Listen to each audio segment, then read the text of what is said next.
Olá, mulheres! Vim falar um pouquinho sobre mim, né? Acho que é interessante vocês conhecerem essa pessoa maluca que está aí trazendo esse conteúdo tão inovador, né? E contar tudo. Então, tenham paciência que senta que a história é comprida. Meu nome é Iriane Silva Martins, eu sou mineira de Belo Horizonte. Adoro pão de queijo, adoro cafezinho coado. Sou daquelas mineiras uai mesmo, sabe? Então, às vezes, alguma cliente está conversando comigo e fica rindo do meu sotaque. Que sai um uai, assim, sem querer. Bem daqueles assim, alguém pergunta, gente, minha bolsa estava aqui? Eu falo, uai, estava mesmo, né? Então, uai, às vezes meio ué, tentando ser moderninho, mas não tem jeito. A mineireza aqui é completíssima. Eu sou mãe da Isadora, de 18 anos, e da Manu, de 15. Eu estou aqui falando com vocês em 2023, né? Então, por enquanto, são essas nossas idades. Eu tenho 48. E sou filha, a única filha com 2 irmãos, assim. Então, meus pais estão vivos, são saudáveis, sempre me ajudaram muito a fazer de tudo um pouco, assim. Eles entendiam que eu não era boa na escola e me levavam para a arte, assim, que era meu grande escape, né? Então, eu só tenho que agradecer toda a educação que eu tive. Eu fui péssima aluna, péssima. Então, estudei na UFMG, no Centro Pedagógico aqui, e adorava a escola, porque era uma escola completamente diferente. Então, essa parte minha da educação, eu acho que foi fundamental. Era uma escola de base, né, da Universidade Federal de Minas Gerais, e lá a gente passava por muitas coisas novas, assim, as pessoas traziam novidades, né, tudo que eles queriam implementar, talvez na educação, até do Brasil, muita coisa a gente recebia ali de primeira mão. Isso estava pautado tanto na parte artística, quanto na parte educacional mesmo, né, de conteúdos normais de qualquer escola. Então, era tudo muito interessante. Então, desde cedo, eu fui aquela pessoa que vivenciei muito o sensorial. Então, não era como nas escolas normais, que a gente ia estudar, por exemplo, os planetas, que a gente abria um livro e ficava ali estudando. Não, a gente ia para um lugar ligado à astronomia e estudava ali, então a gente ia para museus lá dentro, a gente estudava, era tudo muito vivo, era tudo muito real. Na geologia, a gente ia para a faculdade de geologia, né? E ia estudar o solo, então a gente tinha muito contato ali. Então foi um presente, um verdadeiro presente ter estudado nessa escola. Então foi um esforço muito grande que meus pais fizeram, porque a escola era bem longe da minha casa, né?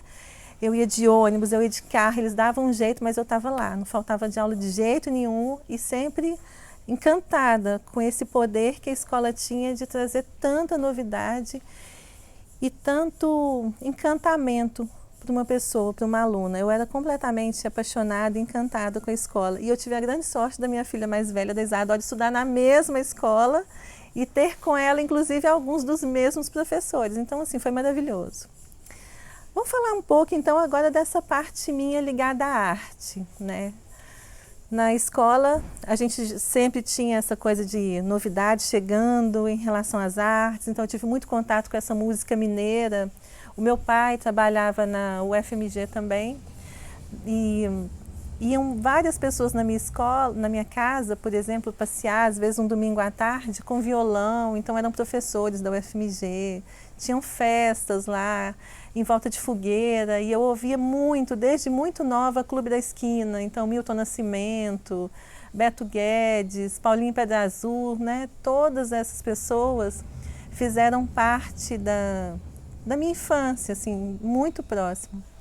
Beto Guedes, Tavinho Moura eram amigos do meu pai. E eu vivia aquilo, eu vivia a arte. Então, quando ficavam, às vezes, as pessoas em volta da fogueira, ali tocando, cantando essas músicas, eu, muito menina, ficava ali ouvindo, decorando aquilo tudo e achando aquela energia maravilhosa, né, da música com a fogueira, aquele envolvimento. E sempre foi muito mágico para mim isso. Então, eu fui muito feliz na minha infância. Não era de ficar na rua, mas eu tinha essas peculiaridades de ter uma escola sensacional e de ter pais que levavam a cultura para dentro da minha casa e que me levavam para a cultura, né? Eu lembro da primeira vez que eu fui no teatro, eu era muito novinha e eu fui assistir O Caso da Borboleta Atília. era muito normal para cada criança que estava ali. Ah, estava assistindo um teatro, que bonito. Eu me emocionei, assim, com a música. Eu lembro que eu era muito nova, eu tenho muito claro isso na minha mente, assim. O jeito que eu vi aquela peça, era a primeira, e eu vi com muito encantamento, assim. O jeito que a música entrava no meu corpo, né? As imagens todas, as asas da borboleta, todo o brilho, aquilo foi assim, falei, gente, estou encantada com isso aqui. E aí, cresci nesse universo de arte, né, em volta, assim, muito cercada de arte, até que um dia, eu passando pelo shopping, eu escutei uma música, eu falei, gente, que música gostosa. E aí eu fui andando, assim, e encontrei um evento cheio de tendas. Era um evento de danças árabes, era uma feira árabe, tinha dança, e aquele cheiro de incenso, aquela música. Eu falei, gente, sabe quando você sente em casa? Muita gente acha que eu tenho família libanesa, alguma coisa assim. Eu não tenho nada. Minha família é toda do interior, né? Muita gente acha que eu sou cigana, descendência cigana, e nada, eu sou do interior mesmo. Minha família, como diz outra, é da roça. E aí eu vi aquilo, eu senti uma familiaridade tão grande, e ali eu passei o final da tarde de sábado e fui o domingo o dia inteiro. Aí eu falei, ó, quero fazer parte disso. E aí, uma das pessoas que estavam lá, um dos professores, sorteou uma bolsa. E, enfim, eu fui sorteada. E comecei a estudar dança e eu sou muito encantada. E quando eu gosto muito de algo, eu não era boa na escola, mas quando eu gosto de algo, eu pego aquilo até aprender mesmo, até ficar boa. E foi isso que aconteceu na dança. Então eu comecei a dançar, rapidinho me tornei uma professora. Gente, sério, com uns 4 meses eu já estava me tornando uma professora, de tanto que eu estudava. Não tinha internet na época, não tinha nada de Instagram, não tinha nada disso. E eu ia para a escola de dança e ficava ali estudando, executando e fazendo. Eu acho que é uma das melhores formas, né, de aprendizado, é a gente realmente executar. Enfim, esse caminho foi dando certo, comecei a ter meus alunos, abri a minha escola, estava tudo indo muito bem até que eu fui chamada para ir para a novela O Clone. Foi muito maluco porque a minha mãe trabalhava numa escola, né, professora da prefeitura, e chegou uma amiga dela com um jornal, chamava Estado de Minas, ainda existe aqui em BH. E falou, mostra isso para Eliane, ela tem que ir nisso, olha só, estão precisando lá no Rio, numa novela que vai ter chamado Clone, de bailarinas que tenham aparência marroquina. A minha mãe, mas a Eliane não tem nada a ver com marroquina, amiga dela, mas ela parece, então manda. Então na época era colocar as fotos no envelope pardo, eu lembro direitinho, minha mãe toda cuidadosa, pegou uma foto minha, colocou dentro de um envelope pardo e mandamos para o Projac. E, para nossa surpresa, alguns dias depois, chegou um telegrama, gente, sério, eu sou da época do telegrama. Chegou um telegrama falando que eu tinha passado na primeira fase, que era a fase visual, e que eu teria que ir fazer o teste no Projac. Quando eu cheguei, imagina aquela fila de mulheres, aquele tanto de mulher. Eu nunca vi tanta mulher junta para fazer um teste. Assim. E eles tinham que escolher 3 pessoas, 3 bailarinas que ficassem a novela inteira, que fizesse parte do núcleo muçulmano e não fosse só figuração. Então, fui passando de um processo para outro e fiquei entre as 3. E aí eu participei do Faustão, participei das principais cenas, né? Sempre que tinha alguma festinha na casa do tio Ali, eu estava por ali dançando. E o que foi muito bacana, que foi uma surpresa para mim, é que eu fiz parte do livro do Jaime Monjardim, chamado Um Outro Olhar. Que o livro é assim, uma arte, sabe, em forma de livro, com aquelas imagens, né? O Jaime fotografa super bem, então ele fez umas imagens maravilhosas do Marrocos. E a gravação foi toda aqui no Projac, no Rio, mas o Jaime fez várias imagens lá no Marrocos. Eu estou no livro, então para mim foi assim, maravilhoso. Estou lá na página 64 e 65. Tudo dando certo, eu acabei a novela e fui convidada para fazer uma outra novela, O Beijo do Vampiro, mas aí resolvi casar. Vim para Belo Horizonte, me casei em novembro, eu já estava com 30 anos, meu sonho era ter filho, né? Meu sonho era ter uma menina, na verdade, meu sonho era ter 2 meninas. E aí, me casei, quando foi em maio, eu fiquei grávida. E aí, achei que tudo ia ser lindo, maravilhoso, mas aí começou as coisas a andarem um pouco para trás. Quando eu estava com 5 meses de gravidez, o meu marido, meu ex-marido, chegou para mim e falou que precisava conversar comigo. Algo sério, assim, queria conversar comigo. Falei, tá, ok. Aí ele falou, olha, eu tô com nojo de você. Eu não estou te vendo mais como mulher. Eu estou te vendo como mãe. Agora você imagina para uma mulher que era o primeiro filho, que era o sonho, né? Você ouvir uma frase dessa. Como é que eu posso dizer?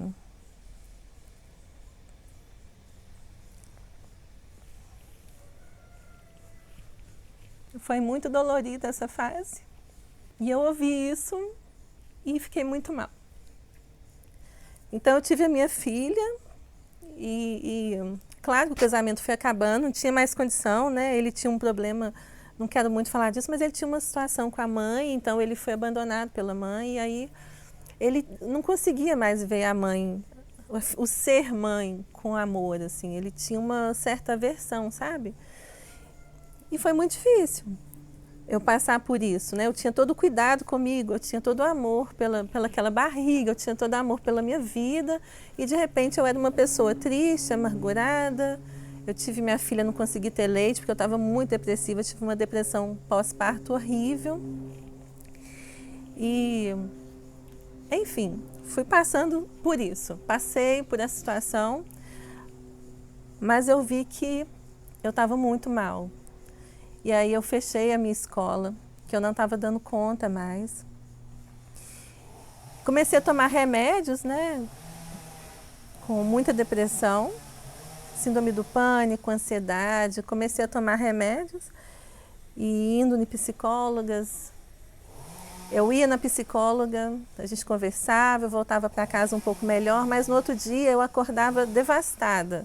Eu acordava assim, como se nada tivesse acontecido, assim, como se aquela conversa no dia anterior não tivesse me falado nada. E aí eu fui sentindo, porque o que estava acontecendo comigo? A gente se conhece, né? A gente que é mulher e tem uma percepção maior, principalmente eu que sou artista, e sou muito ligada ao sensorial, eu sou muito do sentir.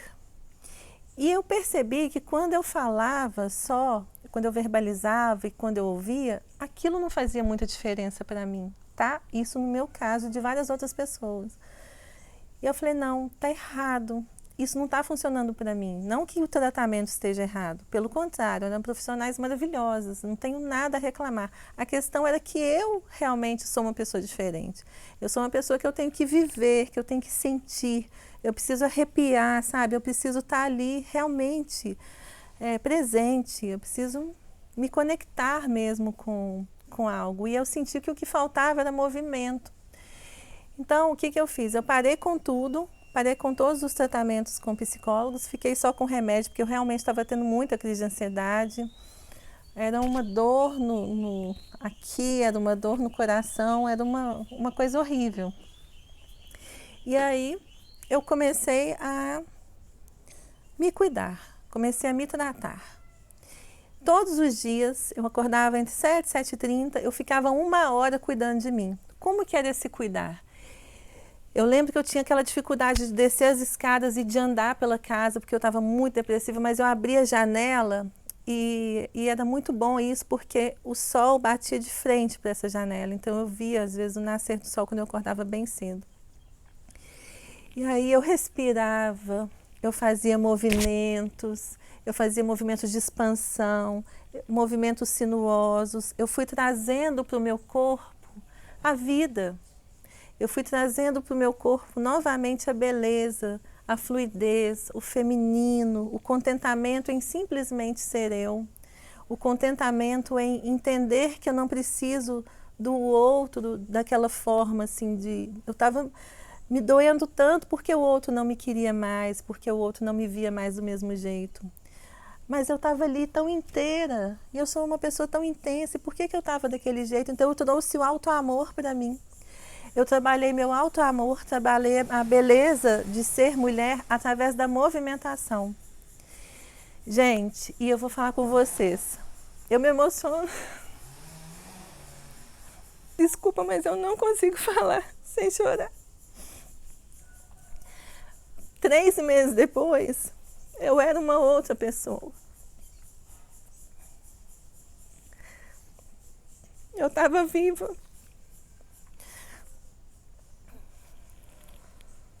Agora você imagina, eu era uma mulher jovem, bonita, eu estava ali de cima de uma cama e às vezes eu acordava triste porque eu abri os olhos. Eu acordava assim, nossa, mais um dia. Então, assim, não foi fácil. Foram 3 meses de muito trabalho. Eu comigo mesma. Eu consegui. E aí eu prometi para mim que se eu visse alguém naquela situação minha, que eu tinha vivido, que eu ia ajudar. Porque é muito dolorido. Só quem passa sabe o tanto que é ruim. Só quem passa... Passou um helicóptero aqui. Só quem passa sabe o tanto que é ruim, o tanto que é difícil e o tanto que a gente não vê luz do fim do túnel. A gente não enxerga a luz. E quando eu comecei a me movimentar, eu comecei a enxergar essa luz. E eu fui vendo ela cada vez mais forte. Eu falei, não, eu tô chegando, eu tô conseguindo. E aí quando eu me vi restabelecida, todas as pessoas que estavam em volta de mim assustaram. Falaram assim, gente, como você conseguiu em 3 meses, né? Um tempo tão curto ficar desse jeito, você estava muito mal. Eu já não queria atender mais ninguém, eu não queria conversar, nem por telefone, sabe? Eu sofria muito, eu ficava muito deitada, eu queria ficar no escuro. Depressão, né, gente? Não tinha, e horrível. Então, as pessoas que estavam em volta de mim, que conheciam outras pessoas que estavam passando pelo mesmo problema, começaram a contar. Você não tem noção, eu tenho uma amiga que estava passando pelo mesmo e ela fez isso, isso e isso. Aí as pessoas começaram a me procurar. Esses próprios amigos, conhecidos, até a psicóloga começou a mandar pessoas para mim. E aí, de repente, eu comecei a atender essas pessoas, né? Fiz mais alguns processos terapêuticos, né? Eu já tinha feito biodança, já tinha estudado várias coisas. E comecei a trazer isso. E as pessoas começaram a se potencializar. Então, tudo que eu tinha vivido e do jeito que eu fiz para mim, eu comecei a fazer pelas outras mulheres. E aí as pessoas começaram, gente, a desenvolver, e a gente fez uma grande rede de mulheres que utilizavam o movimento, que utilizavam a força feminina, que utilizavam a sensualidade, o poder do feminino para sair do buraco, para sair da depressão, para ter vida novamente, sabe? Para se sentir liberta. E foi até eu abrir meu consultório, que aí eu já tinha fechado a minha escola de dança, né? Há muito tempo eu tinha formado mais de 1.600 alunas. Eu comecei a atender no consultório e aí rapidinho, eu não tinha mais horário. O pessoal do corredor brincava, falava que eu era exorcista do corredor, porque eu colocava música, a gente arrastava a cadeira, às vezes eu precisava de espaço, dependendo da situação que a mulher estava, eu colocava, a gente dançava junto, a gente fazia movimento, e às vezes eu arredava a mesa, arredava a cadeira, porque de repente eu precisava de um espaço diferente ali, mais arredondado, para a gente fazer alguma coisa em círculo. E aí o pessoal ria muito, falava assim, não sei o que acontece nesse consultório, mas que as pessoas saem com o cabelo para cima, parecendo os crudes, e saem assim, felizes, saem mais animadas. A gente não sabe o que acontece aí dentro não, mas isso é muito legal. E uma coisa que eu esqueci de contar é que eu tive muita aluna, né? Eu falei com vocês agora que eu tive mais de 1.600 alunas, várias estão aí pelo mundo, tem aluna em Dubai, tenho ótimas profissionais na área de dança do ventre. Eu me especializei tanto em dança do ventre, só que não foi a dança do ventre comum, foi a dança do ventre terapêutica. Foi aquela dança onde as pessoas chegavam ali, não tinham que comprar roupa cara, não tinham que comprar, não eram obrigadas a comprar ingresso de festivais. A gente até fazia festivais, colocava alguma coisa para vender de festival, mas assim, era quem quisesse comprar, era a roupa que cada uma tivesse para dançar. E aí as psicólogas foram mandando tanta gente para mim. Quando eu vi, eu estava com uma rede de mulheres que não eram mulheres que queriam só aprender dança do ventre pela arte de aprender, mas que elas estavam assim, se potencializando e se curando das suas dores, dos seus traumas, das suas angústias através da dança. E isso foi mágico para mim, assim. Então eu vi, eu posso fazer, né? Eu posso fazer por mim, eu posso fazer pelo outro. Então, assim, já passaram por mim mais de 4.000 mulheres, muito mais. Eu estou falando 4.000 aqui, assim, uma, outra, várias ficaram comigo assim 12 anos, 17 anos, mas fora as palestras, as rodas de conversa, né, os processos terapêuticos em grupo que eu fiz. Então eu sempre trabalhei até a arte enquanto terapia, e depois que eu me tornei terapeuta sistêmica feminina, né, trabalhando com a sensualidade comportamental, eu vi como seria possível potencializar tantas mulheres. E aí agora saí do consultório e vi que a única forma, já que o consultório não cabia mais ninguém, né? E é um trabalho muito único, porque a gente trabalha em 3 dimensões. Eu falei, não, eu tenho que ir para o digital, eu preciso fazer com que essa cura, com que esse poder, com que essa beleza, com que a poesia, com que essa terapia do movimento, da beleza, né, dos gestos, que isso vá para mais pessoas, para que várias mulheres conheçam sobre isso, para que várias mulheres entendam que não é só ir comprar uma bolsa, comprar uma roupa, remédio, que vai fazer com que elas fiquem mais felizes. A resposta não está em nada disso. A resposta está em você, no que você é, no que você sente, no que você faz por você, no que você faz pelo seu corpo. Então, o meu grande desejo é que a gente faça uma grande teia de mulheres que entendam o poder de serem elas mesmas e de encontrarem beleza nisso, de ressignificar todas as dores que cada uma tem, de trazer significado para a sua vida, de ver o seu corpo como uma potência divina, como uma luz que possa iluminar outras pessoas. Sabe, nós somos luz. A gente pode ser treva, mas escolha ser a luz na vida de outras pessoas e principalmente na sua. É tão bom ser luz, gente. Eu me sinto tão luz. E é isso. Então, eu quero formar novas profissionais. Meu desejo é ver essa teia crescendo cada vez mais de mulheres potentes em si mesmas. E eu quero formar novas profissionais para elas ajudarem a levar isso pelo mundo. De mostrar para as outras mulheres que o mínimo é muito, que o mínimo é máximo, que a gente pode tirar muita riqueza do nosso próprio corpo, porque nós somos a riqueza, nós somos o poder, nós somos a vida. Então, fico muito feliz de ter vocês aqui nesse canal, você que está chegando, que está me conhecendo agora. Se tiver alguém que está passando por isso, alguma questão delicada, de estar depressiva, de não estar bem, manda esse vídeo, fala com ela, olha, tem jeito, tá? E você não precisa gastar quase nada. Você precisa de você precisa reaprender isso ou aprender a trazer para o corpo, a sentir. O segredo é o sentir. Sinta e faça o outro sentir. Sinta a alegria, sinta a paz interior e faça o outro sentir. Faça que o outro sinta que ele é especial, que você precisa dele, que ele é um ser pleno. Então, mande esse vídeo para alguém que você saiba que está precisando. Comente aqui embaixo se você já passou por alguma coisa parecida, se você já passou por algo, né, parecido com o que eu já vivenciei. E se você já conseguiu, como eu, sair dessa dor, né, chegar na vida novamente. Olhar um dia para o céu e falar, nossa, consegui. Por enquanto são essas nossas idades, eu tenho 48 e sou